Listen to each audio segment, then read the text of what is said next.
निगरां वफाकी वज़ीर क़ानून अहमद इरफान असलम ने कहा कि जब कोई बिल सदर के पास भेजा जाता है तो सदर के पास 10 दिन होते हैं कि कोई फैसला करें।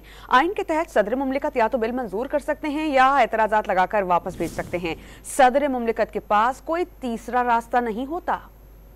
आइन के आर्टिकल 75 के तहत जब कोई बिल सदर मुमलिकत को उनकी असेंट के लिए भेजा जाता है तो सदर मुमलिकत के पास दो इख्तियारात हैं।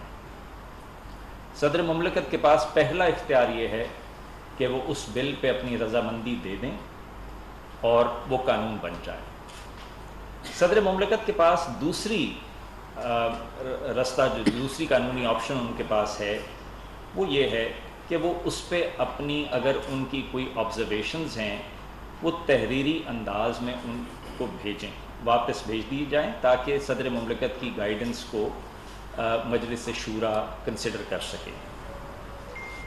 आर्टिकल 75 के तहत कोई तीसरा इख्तियार नहीं है और ये दोनों इख्तियारात एक्सरसाइज करने के लिए टाइम लिमिट कानून के अंदर लिखी हुई है और वो हैं 10 दिन।